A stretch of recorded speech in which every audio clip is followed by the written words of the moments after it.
Buenos días, buenas tardes o buenas noches. Bienvenidos de nuevo a Un poco de ciencia, por favor, en YouTube. Hoy os voy a voy a dar respuesta a una pregunta que dejé planteada en el anterior vídeo cuando estuve hablando sobre las perovskitas. Hoy os voy a responder a una pregunta que surge en muchas ocasiones cuando se habla de energía solar fotovoltaica, y es: ¿por qué el silicio es el rey del mercado solar fotovoltaico? Bueno, pues para ello os voy a enseñar de nuevo un documento, y a partir de él os voy a ir enseñando una serie de diapositivas y una serie de datos para que podáis entender bien a qué se debe esta hegemonía que presenta el silicio en el mercado solar fotovoltaico. Fijaros, voy a dar tres indicadores clave. Uno, voy a responder primero por qué el silicio. Segundo, voy a describir cuál es la cadena de valor del silicio para fabricar dispositivos fotovoltaicos con él. Y finalmente, voy a daros una pincelada de cómo se fabrica una célula solar de silicio. Entonces, respondemos a la pregunta clave: ¿por qué el silicio? Bueno, hay varias razones. La primera, el silicio se encuentra de forma natural en la arena, es decir, cuando pisamos silicio, cuando paseamos por la playa, cuando paseamos por un parque, cuando paseamos por el monte. Estamos pisando silicio constantemente. Es decir, la abundancia del silicio en la corteza terrestre es enorme. El 28% de la corteza terrestre es silicio. Claro, esa no es una única razón y no es la razón clave, sino que tiene que haber otras, lógicamente. La otra razón clave que explica por qué el silicio tiene la hegemonía de la que goza en la actualidad se debe a que la tecnología del silicio es una tecnología extraordinariamente madura y que es heredera directa de la tecnología microelectrónica, la tecnología con la que se fabrican los chips que llevamos en nuestros móviles, en nuestros ordenadores, en nuestros GPS, en nuestros electrodomésticos, en nuestros televisores, etc. Es decir, esa tecnología que surgió a finales de los años 40 y 50 del siglo XX se desarrolló de una manera extraordinaria gracias a la microelectrónica, y el silicio, que es el material con el que se fabrican esos circuitos integrados, permite que a partir de esa tecnología se puedan fabricar células solares con él, utilizando esencialmente los procedimientos que la microelectrónica desarrolló para fabricar esos circuitos integrados. Claro, pero esto por sí solo podría decir, bueno, pues ya está todo el problema resuelto, ¿no? No, los problemas no han hecho más que comenzar, porque un problema que tiene el silicio que nos encontramos en la corteza terrestre es que no es puro, y ese silicio hay que purificarlo para poder hacer células solares con él. ¿Cómo cuánto de puro debe ser el silicio con el que queremos hacer células solares? Pues tiene que ser todos esos 9 que veis ahí, 99,9999% puro. Claro, esto da la sensación de que es muy puro, obviamente, pero no nos dice muy claramente qué significa ese grado de pureza tan extraordinario. Entonces, para tratar de ilustrar qué representa esta pureza, os voy a poner un ejemplo que seguro que lo vais a entender todos. Imaginaos, ¿qué significa esa pureza? Bueno, supongamos que estamos en Barcelona. La superficie de la ciudad de Barcelona es aproximadamente 100 kilómetros cuadrados. Bueno, 100 kilómetros cuadrados son 100 millones de metros cuadrados, ¿vale?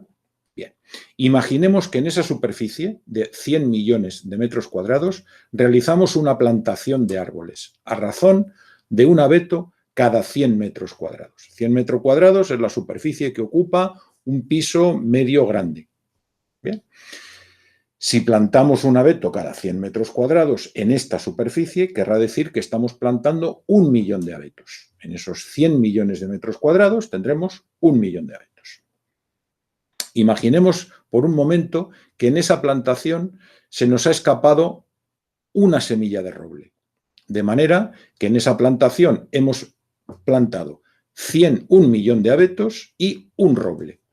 Bueno, pues a esa plantación, si le aplicamos a esa plantación de 1 millón de abetos y un roble los criterios de pureza que debe reunir el silicio para fabricar con él células solares, a esa plantación habría que declararla contaminada por robles. Eso es lo que quiere decir ese grado de pureza tan extraordinario que debe tener el silicio.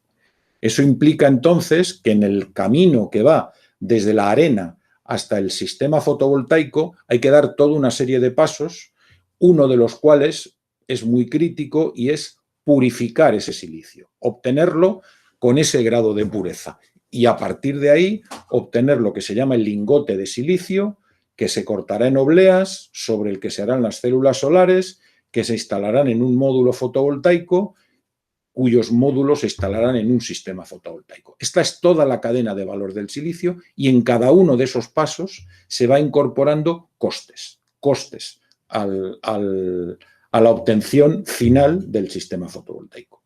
El reparto de esos costes, en el reparto de esos costes, el factor más determinante es precisamente la obtención del silicio para hacer la célula solar, ya que ese es un proceso, como dice ahí, complejo y costoso, porque ese silicio, que es la materia prima, hay que purificarlo, hay que fundirlo, hay que enfriarlo para obtener un bloque de silicio. Bloque que posteriormente hay que cortar en ladrillos, así se denominan, ladrillos que después hay que cortar en obleas. Y esas obleas es sobre las que después fabricaremos las células solares. En todos estos pasos hay que invertir energía y hay que invertir costes monetarios. Ahora describiré cómo se reparten esos costes a lo largo de la cadena del valor del silicio. Fijaros, el coste energético, es decir, cuánta energía tenemos que invertir para fabricar un módulo fotovoltaico, el león de ese coste energético se lo lleva la obtención del silicio, porque el módulo en sí se lleva muy poca de la energía total que hay que invertir en su obtención. Eso repercute en el coste económico. Claro, el coste económico de la fabricación del módulo, la mitad del coste se lo lleva la obtención del silicio con ese grado de pureza del que acabo de hablar hace un momento.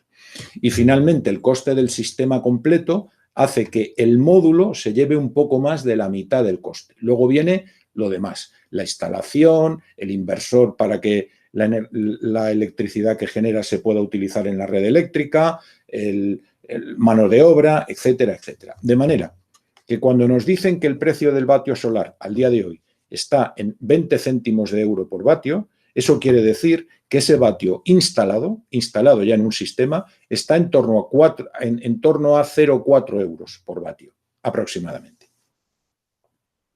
Bueno, ¿cómo se fabrica una célula solar? Bueno, ahí tenéis todo el ciclo que hay que seguir para fabricar la célula. Estos primeros pasos son los que os acabo de describir, es decir, la obtención del silicio ya cortado en obleas para fabricar la célula. Sobre las obleas esencialmente hay que hacer 4 cosas. Hay que formar una unión, una célula solar es un dispositivo de unión, no entro en detalles de eso. Esa célula hay que texturizar su superficie frontal para atrapar la luz, esa célula se va a iluminar y no queremos que la luz se refleje. Y hay que hacer, por una parte, texturizarla y por otra, colocarle una capa antirreflectante. Fijaros, hacer que la superficie sobre la cual incide la radiación tenga la menor reflectividad posible es uno de los pasos más críticos a la hora de formar la célula solar. Y finalmente hay que formar los contactos entre los terminales de la célula para extraer la energía que genera y llevarla al electrodoméstico o a lo que uno quiera hacer funcionar con esa energía. Eso permite obtener una célula cuyo aspecto es ese que tenéis ahí y que ahí lo podéis apreciar mejor porque ese soy yo, como ya sin duda me habéis reconocido, con una célula solar en mi mano que os indica el tamaño que tiene un dispositivo de esta naturaleza. ¿Quiénes son y quiénes han sido los grandes fabricantes de células solares?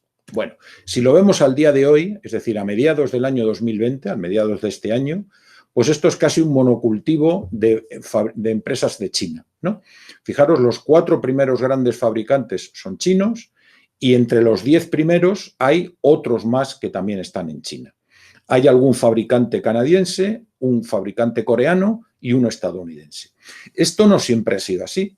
Es decir, cuando empezó el boom de la fotovoltaica aproximadamente en el año 2007, es decir, hace un poco menos de 15 años, los fabricantes grandes se repartían un poco más por todo el planeta. Había fabricantes japoneses, como veis ahí, había fabricantes alemanes, como veis ahí, y también alguno más estadounidense. Incluso había algún fabricante español. hubo un fabricante español que en los primeros años del siglo XX estuvo en ese ranking situado, Isofotón se llamaba. Bueno, la evolución de los precios y del mercado han hecho que esto al día de hoy, repito, sea prácticamente un monocultivo de fabricantes de China.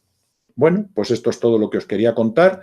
Todos estos detalles y muchos más os los vais a encontrar en mi libro de energía solar, de la utopía y la esperanza, y os animo a leerlo para, si queréis, si tenéis curiosidad, por conocer más en profundidad cuestiones relacionadas con todos estos asuntos relacionados con la energía solar fotovoltaica.